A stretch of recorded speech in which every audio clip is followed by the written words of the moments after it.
देखिए, उन्होंने दो तीन बातें कही हैं। एक बात तो उन्होंने कहा कि ये हिंदू राष्ट्र है और संविधान की प्रस्तावना में हिंदू राष्ट्र है।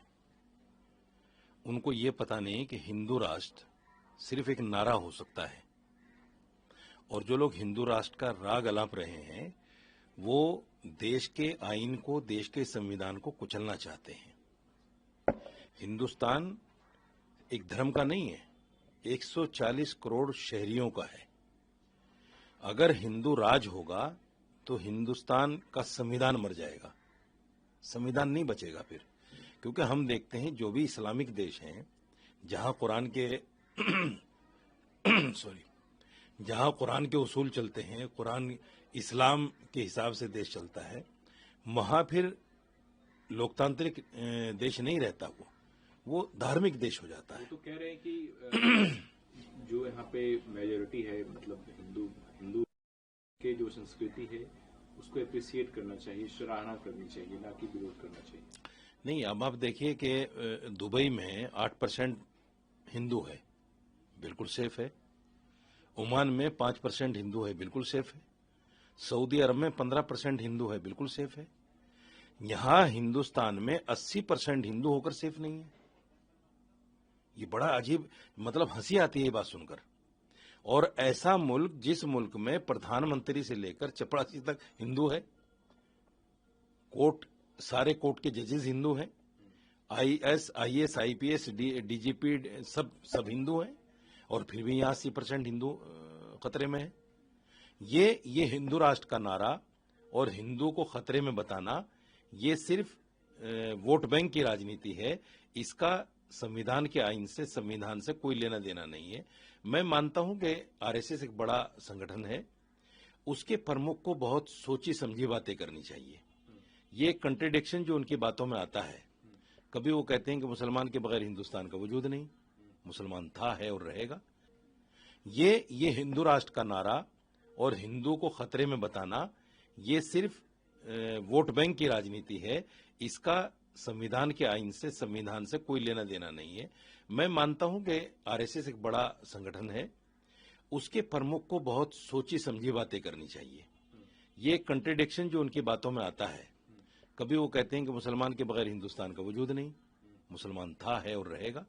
कभी कहते हैं यहां का रहने वाला हर आदमी हिंदू है, मुसलमान को मानते ही नहीं। तो ये जो इस तरह का कंट्रडिक्शन है उनकी बातों में, उसको कम से कम सोच के बोलें। क्योंकि आज मीडिया का जमाना है, सोशल मीडिया बड़ा एक्टिव है, आपके सारे बयानात को लाइन से लेके आ जाता है। आपने फला टाइम ये कहा था, फला टाइम ये कहा था। तो सुन लीजिए, हिंदू राष्ट्र सिर्फ एक नारा हो सकता है। हिंदू राष्ट्र, जिस दिन ये देश हिंदू राष्ट्र हो गया, उसी दिन संविधान खत्म हो जाएगा, और फिर यहाँ मनुस्मृति लागू होगी, और मनुस्मृति में जो भी दलितों के साथ और दूसरे धर्मों के साथ किया गया है, बताया गया है, वो सब कुछ लागू होगा। सस्पेंडेड किया है उन्होंने जनता उन्नयन पार्टी, कैसे देख रहे हैं उनकी पार्टी के भविष्य को, अपने बोल जाने वाले चुनाव? कोई भविष्य नहीं है। आप देख रहे हैं असदुद्दीन अवैसी की जो पार्टी है, मजलिस इत्तेहादुल मुस्लिमीन, और उसके पहले अगर मैं जाऊं मुस्लिम लीग, मुसलमानों ने इसलिए नकार दिया उसको क्योंकि उसका नाम मुस्लिम लीग था। मजलिस इत्तेहाद बैनुल मुस्लिमीन को इसलिए मुसलमान एक्सेप्ट नहीं कर रहा है खुलकर, इसलिए कि उसका नाम इत्तेहाद बैनुल मुस्लिमीन है। मुसलमान की पार्टी मुसलमान के नाम पर या मस्जिद के नाम पर, इस तरह की कोई पार्टी देश में कामयाब नहीं हो सकती। इसलिए इन्होंने जो षड्यंत्र रचा, हम तो ये समझते थे कि शायद बाबरी मस्जिद के लिए काम कर रहे हैं, इसलिए हमने भी खुल के समर्थन किया। लेकिन पता चला कि इसके पीछे तो बहुत बड़ा षड्यंत्र है। क्या षड्यंत्र? इसके पीछे तो षड्यंत्र ये है कि वहां से तृणमूल कांग्रेस को उखाड़कर फेंकने की साजिश है इनकी, क्योंकि तृणमूल कांग्रेस ने इनको टिकट नहीं दिया, तृणमूल कांग्रेस इनको मुंह नहीं लगा रही है, इनको निकाल दिया। तो ये चाहते हैं कि अब तृणमूल कांग्रेस जो है यहां से साफ हो बंगाल से। ये इनका षड्यंत्र है। और बाबरी मस्जिद के नाम पर जो करोड़ों का चंदा इन्होंने इकट्ठा कर लिया है, कौम तो उसका भी हिसाब मांगने वाली है इनसे कि भाई क्या है, कैसे है, ये क्यों हुआ है। ये बहुत बड़ा घोटाला है। और मैं तो कौम से कहूंगा कि इनसे सबसे पहले बाबरी मस्जिद के नाम पर जो चंदा इकट्ठा किया है उसका हिसाब ले, उसके बाद में देखेंगे पार्टी वार्टी तो बात की चीज है। सर, बांग्लादेश दिन पहले एक हिंदू युवक को पीटा गया, मॉब लिंचिंग किया गया, उसके बाद उसे रस्सी में बांधा गया, जिंदा जलाया गया। उस घटना के बाद अब पूरे बांग्लादेश में हिंदुओं में रोष है और वो जगह जगह धरना प्रदर्शन भी कर रहे हैं। आज भी वो जो बांग्लादेश में प्रेस क्लब है उसके आगे उन्होंने धरना प्रदर्शन किया है।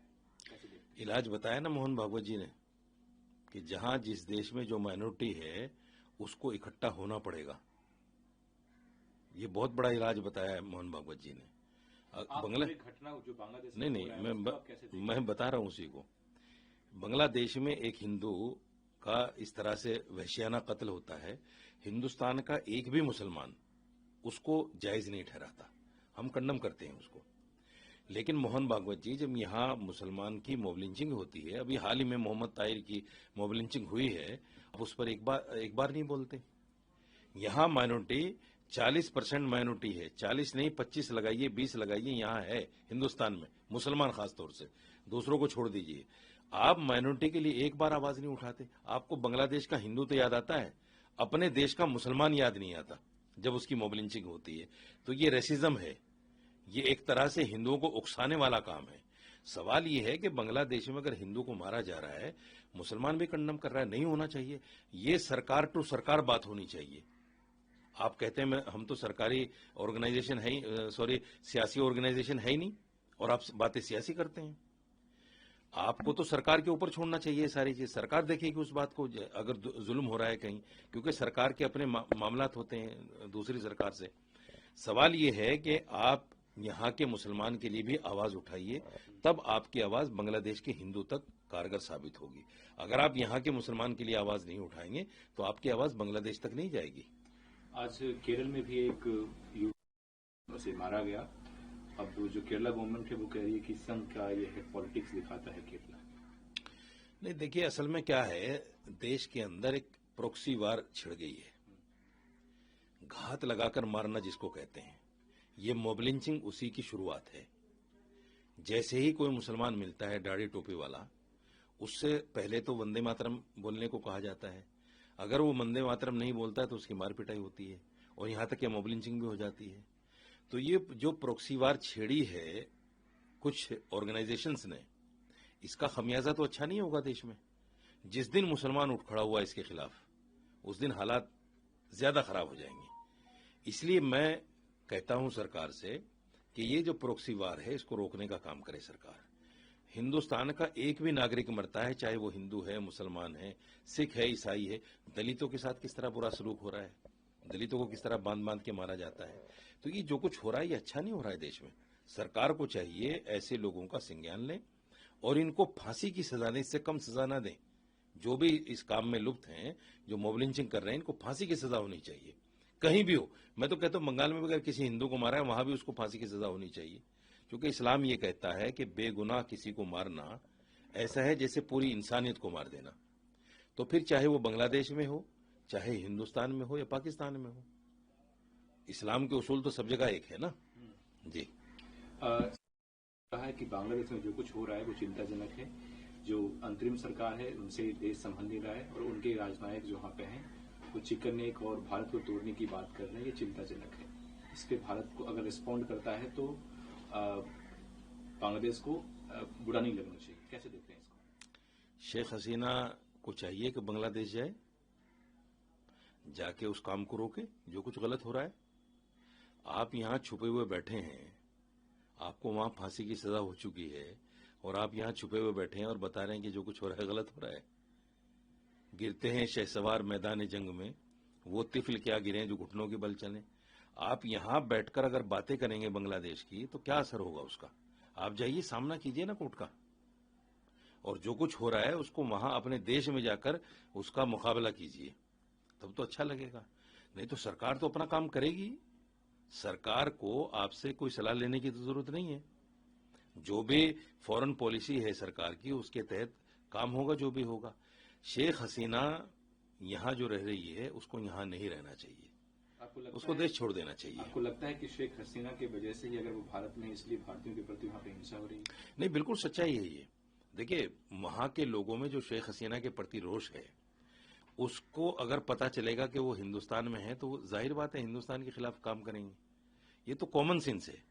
अगर मैं किसी के दुश्मन को पनाह दूंगा तो वो मेरे खिलाफ ही कार्रवाई करेगा ना, सीधी सी बात है। तो हिंदुस्तान का जो भी आदमी उनको मिलेगा या हिंदू नाम से जो भी आदमी मिलेगा उसके खिलाफ तो कार्रवाई करेंगे ना वो। सरकार को चाहिए इनको डिपोर्ट करें। अगर आप जो घुसपैठिए हैं उनको बाहर भेजना चाहते हैं, ये भी तो घुसपैठिया है। इसको आप कैसे, भाई अगर सरकार इसकी होती या वहां की सरकार से इसको कह दिया जाता भाई आप अपने पास रख सकते हो, तो फिर तो ठीक था। ये तो घुसपैठिया है, इसको तो भगाना चाहिए यहां से। नहीं तो जाहिर बात है बांग्लादेश और हिंदुस्तान के ताल्लुकात कभी अच्छे नहीं हो सकते।